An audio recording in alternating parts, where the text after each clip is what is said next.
Fred Bastien, avant même qu'on entre en onde, on était déjà en train de se chicaner sur les villes et les pays où il fait bon vivre. Le palmarès 2026 de la qualité de vie perçue, et je mets l'accent sur perçu, vient de sortir. Ça va-tu bien au Canada? Est-ce qu'on perçoit que c'est bien? En plus, c'est moi qui ai ajouté le mot perçu dans la prémisse de la chronique. Bon, je commence avec la base. C'est The Wharton School, qui est donc une université en Pennsylvanie, qui est assez connue. Très bonne université. Voilà, très reconnue, là, qui est présente depuis 1880 quelque chose. Alors, imagine, c'est assez vintage comme institution. Puis là, eux, ils sortent là, chaque année les meilleurs pays, entre guillemets. Mais c'est les meilleurs pays selon...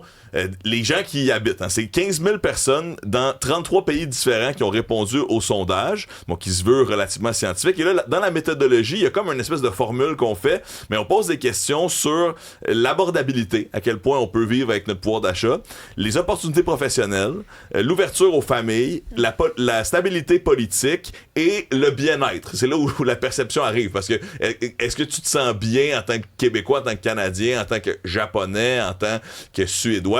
Bref, premièrement, est-ce que vous savez quels sont les 3 pays où il fait le plus bon vivre selon l'indice? C'est sûr que c'est 3 pays scandinaves. Okay, c'est sûr que c'est 3 pays plates où il se passe jamais rien. La Suisse... Il est vraiment pas rabat-joie. En première position, la Suède. Ouais, c'est ça, et voilà. Pays nordique. En deuxième position, le Danemark. Pays nordique. Et en troisième position, mesdames et messieurs, le Canada. Wow. Ça, c'est la surprise du sondage. Ben, complètement. Là. Je veux dire, on continue ensuite. Suisse, là, c'est un paquet de pays européens, nordiques, beaucoup. Puis finalement, Japon, 14e place. Les États-Unis... Ah, Japon. Pourtant, tout le monde ici honore le Japon. Exact. Il faut descendre assez loin pour tomber sur d'autres puissances mondiales.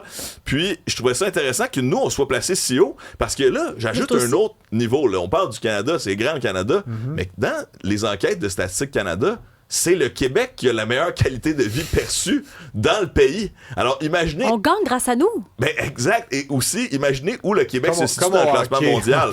Exact. Dans le fond, selon Statistique Canada, côté satisfaction et bonheur, coût de la vie et logement, soutien aux familles, santé et longévité, on se note le plus haut dans les enquêtes nationales d'un océan à l'autre. Alors là, je me disais, si... le Canada est dans le top 3. Le Québec est vraiment dans, littéralement, les meilleurs endroits au monde où vivre.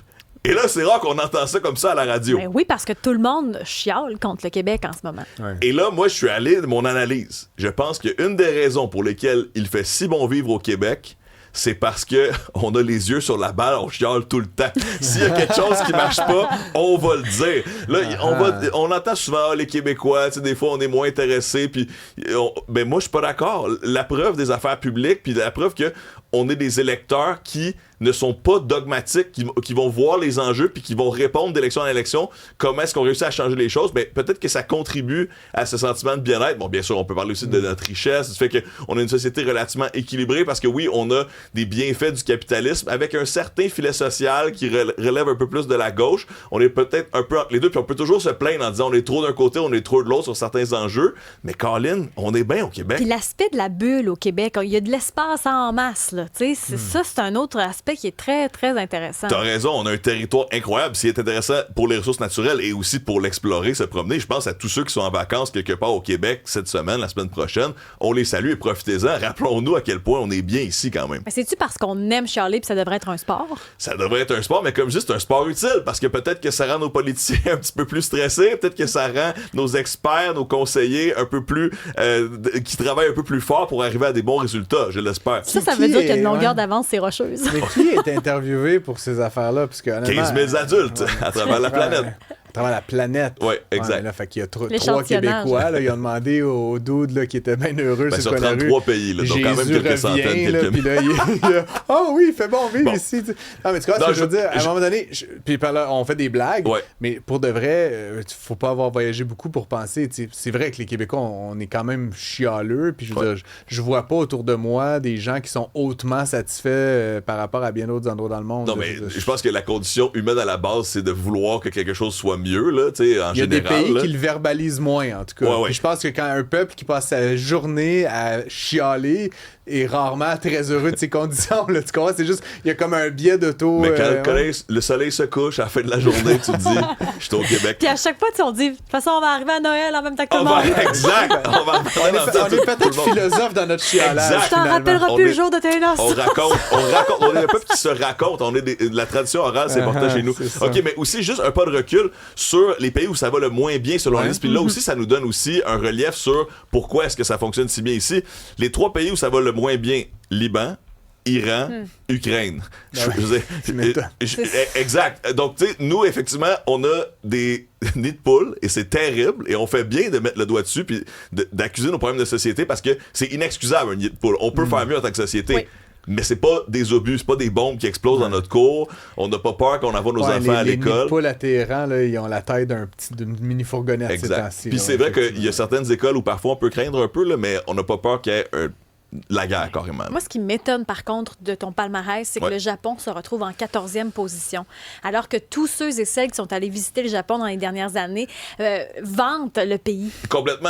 Moi, en tant qu'étranger, le Japon, ça m'a scié les 2 jambes. C'est juste que je ne suis pas un citoyen japonais. Il y a une culture que j'admire, la propreté, la solidarité, l'excellence. Autant le gars qui te fait une pizza sur le coin de la rue, ça pourrait gagner une étoile Michelin tellement il se force, que le gars qui a été payé à visser des boulons sur une Toyota toute sa vie aussi. Il y a une culture de l'excellence, mais est-ce que ça se traduit en joie de vivre? Est-ce que ça se traduit en qualité de vie éventuellement? C'est une bonne question, mais en tant que touriste, je ne peux qu'admirer ce qu'ils font mieux que l'Amérique du Nord. Il y a un auditeur qui formule une hypothèse, il dit en fait, il fait bon vivre au Québec en raison du rire de Madame Perron à Cube Radio tous les jours, tu vois que... Exact, puis on le diffuse de plus en plus, alors c'est une bonne nouvelle pour tous les gens qui nous écoutent et nous regardent. Là. On devrait d'ailleurs l'exporter, le rire de Madame Perron, je vois, tu sais, dans les pays aussi où c'est plus difficile, l'Amérique du Sud, plusieurs pays d'Afrique, le Kazakhstan, le Cameroun, tu sais, quand on va au bas de la liste, on se dit... laugh, mister!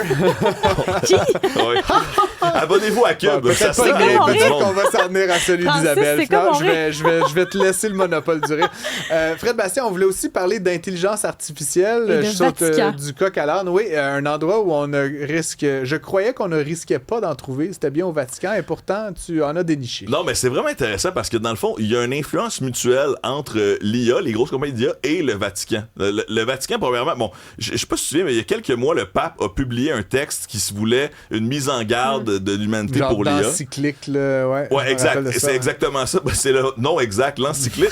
C'est un nom que j'ai appris aujourd'hui. Ça s'appelle quand le pape publie une genre de dictée qui dit au monde quoi penser. Il l'a appelé. Peux-tu rire un peu, s'il te plaît, Isabelle? Merci. Voilà, on exporte ça au Cameroun. OK. Dans Magnifica Humanitas, qui est donc le nom de son encyclique, là, c'est donc l'humanité magnifique, mais il avertissait l'humanité des dangers de l'IA, puis il disait c'est important de maintenir l'étincelle humaine. Mais là, l'affaire, c'est que c'est pas la première fois que ces 2 domaines se croisent. Puis on dit le Vatican, le pape, tu sais, comme toi, des fois je me dis, pourquoi on accorde autant d'importance à cette institution? Hey, c'est 1,4 milliard de catholiques dans le monde. C'est beaucoup de monde. Puis même moi qui s'intéresse à la spiritualité, l'institution catholique ne reluit pas toujours dans mon cœur, mais c'était intéressant de voir qu'en 2020, okay, déjà, il y avait des liens entre l'IA et le Vatican parce que ils ont lancé le Rome Call for AI Ethics. Ça, c'est le Vatican qui a lancé ça en 2020. Qu'est-ce que c'est le Rome Call for AI Ethics? C'est un peu comme quand les pays du monde au G7 font une espèce d'accord, là, se disent « OK, on va faire ça ». Ben, écoutez, Microsoft, IBM et l'ONU avaient signé pour dire « On fait attention ». Puis là, on est en 2020, on n'est pas encore à la folie de ChatGPT. On approche. Exact. Ouais. On approche quand même, mais c'est quand même incroyable de savoir. Puis même il y a 10 ans, OK, ça fait longtemps, là, ça fait une décennie, il y a des fondateurs d'entreprises de la Silicon Valley qui sont allés voir le pape, OK? Ils ont demandé à un prêtre français, il faudrait qu'on aille voir le pape. Il y avait d'ailleurs le dirigeant de LinkedIn dans le groupe, Reid Hoffman, qui était là. Et apparemment, il y a 10 ans, on voulait aller dire au pape que l'IA s'en venait et ça allait causer des grands changements sociaux. Alors, quand on réfléchit à la question d'être pape en 2026, oui, il y a la question des fidèles, il y a la question de la religion. Tu sais, c'est pour plusieurs catholiques un prophète, là, le pape, mais c'est aussi une question de diplomatie. Et là, on voit que à l'ère de l'IA, le pape n'a pas le choix de s'intéresser aux questions politiques, puis vient arriver avec sa doctrine, sa manière Mais vas-tu créer son propre modèle? Ben, c'est une bonne question. Cependant, il y a plusieurs modèles différents. On parle souvent de ChatGPT de OpenAI. Il y a Claude de Anthropic. Saviez-vous que Claude, chez Anthropic, il y a une espèce de constitution. Une espèce de constitution de qu'est-ce que cette IA peut faire et ne pas faire. C'est un peu comme un pays, mais une espèce de philosophie commune pour toute l'entreprise. Il n'y a pas ça chez OpenAI, là. Et Claude, pour arriver à cette constitution, ben, les fondateurs et les employés de Anthropic sont allés consulter des dirigeants spirituels partout dans le monde, incluant le pape, incluant les représentants de l'évêché et du Vatican. Alors, il y en a qui disent que justement, est-ce que c'est l'IA un peu plus woke là, qui veut faire plaisir à tout le monde, ou est-ce que c'est une manière d'aligner l'intelligence artificielle avec les grands penseurs, philosophes, c'est le prolongement de la voix de Dieu, dans le fond. C'est les éthiciens, mais ouais, ben justement, c'est ce qu'on essaie d'éviter là, avec ce genre de discours. Ou de la poudre aux yeux. Mais, là, non, quand mais même, je parlais des 1,4 milliard de catholiques dans le monde. Faut pas oublier que c'est une institution qui existe depuis très longtemps. Je parlais d'une université de 1800 quelque chose. C'est là depuis beaucoup plus longtemps. Et il y a une question de lecture, de philosophie. Il y a de la moralité chrétienne qui existe. Et ils ont toujours commenté sur certains aspects de la vie politique. Maintenant, on arrive à l'IA. Bref, je trouvais que c'était intéressant de voir que deux mondes qui sont complètement différents. Hey, le plus petit pays au monde, là, c'est vraiment plus petit que Laval, là, entendons-nous. Là, ça prend 15 minutes de traverser ça à pied, mais ça a une influence sur la réponse que vous obtenez lorsque vous posez une question à Claude, par exemple. C'est majeur. Donc, c'est majeur. Merci Fred, toujours un plaisir de t'avoir avec nous. N'oubliez pas, on est bien au Québec. Et délivre-nous du mal. Amen.